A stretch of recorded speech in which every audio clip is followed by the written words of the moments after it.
Greetings sailors, and welcome to what should be a reasonably short video where I'm just going to give a few thoughts on submarines in World of Warships. I did record a whole bunch of footage during the actual sub event and then managed not to really get round to using any of it, but I did play a fair bit of both the regular and the hard mode of the submarine event, and although on a technical level it certainly does work, I have to say I'm still not convinced it would be great for World of Warships. Of course, the big thing to remember is that playing against bots isn't going to be like playing against people, and it certainly would be interesting to have some kind of player versus player test at some point, presumably in the form of some other kind of event. Heck, we've actually got, at the moment, an event mode where you can play the Halloween surface ships against each other with a whole range of ability consumables that you just don't find in the normal game. And as we've seen in the past, with the Halloween mode being a test bed for different kinds of consumables coming into the regular game, I think most notably so far it's been the reload booster. And of course, so too the submarines might as well. Now, Warships is, of course, not the first PvP naval game to feature subs. Steel Ocean, which is more or less a copy of the formula of World of Warships, let's be honest.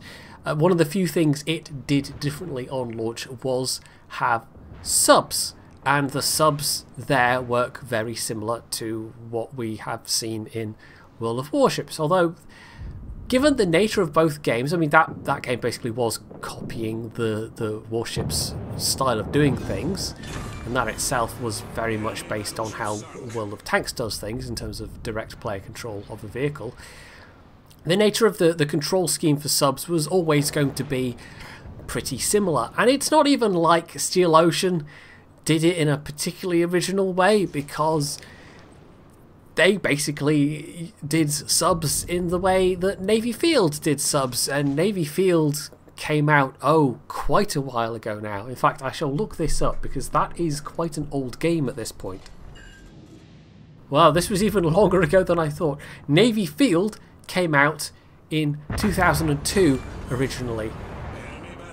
Yes, there's not that many games that are still going in some capacity. I think the original Navy Field is still going. They did a kind of franchise sequel that wasn't really that connected to the original. But anyway, my point was that Navy Field did subs in exactly the same way. You had a limited air supply, and although they were sneaky, although they had the ability to drop torps, that ability to be sneaky was severely moderated by the fact that they had to surface quite often, and so finding the right targets to actually try and hit with your subs was fairly tricky. And of course that carries over into World of Warships as well. We can envisage the kind of limited air supply that we've seen with the Halloween mode. I mean, maybe it would be a bit more than that, but it wouldn't give you that many opportunities to really put the cat amongst the pigeons in terms of infiltrating the enemy team.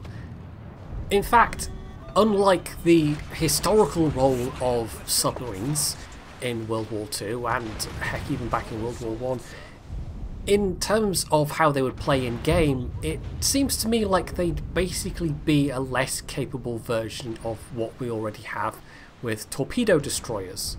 And of course, on top of that, I think we can expect that subs would not come alone. There would be countermeasures. And that's sort of how this game works. So you might end up with hydro ships being more useful. Maybe hydro would work differently as regards submarines in terms of detection ranges, perhaps. But also destroyers and maybe even some cruisers would be highly likely to get depth charges as well, and that's actually something the bot destroyers in the Halloween mode had, was depth charges. The ones based on, was it the Benson or the Fletcher? I can't remember. The Steel Rat destroyers, the ones based on one of the American DDs. Those things were quite nasty if you got close to them, and although you could dive deep enough to get underneath any torpedoes they might drop. Of course, the depth charges could still find you.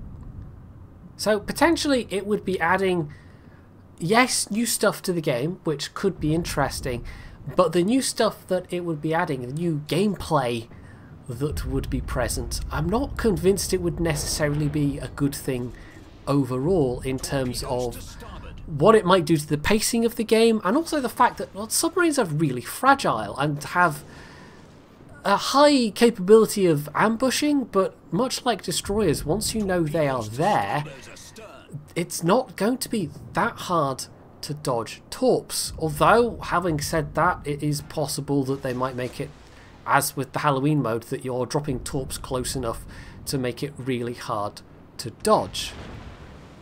But even so, at the kind of ranges where you're stealthed underwater for the Halloween mode, you're well within even, say, British destroyer hydro across most tiers. So you're going to be detected. You're going to have to be far away enough to not be picked up by hydro. And at that point, your torpedoes are definitely going to be picked up by hydro. Of course, an alternative approach would be just to give them really long torp ranges, and at that point the fact you've got a long reload and no other weaponry apart from your torps becomes less of a factor, because you can just stand off at a distance and hose down an area with torpedoes. But I don't think there are many people listening to this that are going to imagine that as being a particularly fun way to do things. So I guess what I'm trying to get across here is that although there are some interesting points to the concept, and although it has worked okay as a Halloween PvE thing, it wasn't that interesting to play. And I know partly that was just it being against bots, but I don't really see how it would be fundamentally that much more interesting against players. I suspect if it were ever introduced as a fully playable class into regular warships rotation, it would be pretty damn niche, as much as carriers are at the moment, if maybe not even more so. And of course, at the same time, you've also then got issues of, well, how do you make it balanced but still somewhat interesting and fun to play? And I think that's really where it would fall down. I don't think it would be possible to bring that kind of balance. I mean, we've seen the problems wargaming have had with carriers, and in a way this is going to be even more problematic than carriers are. So it's been interesting to try, but I don't really think it should be a regular class of ships in the game. That's the position I've come to after having played it a bunch of times. But I still would be at least somewhat interested in trying it versus other players at some point, even if it's only on a test server.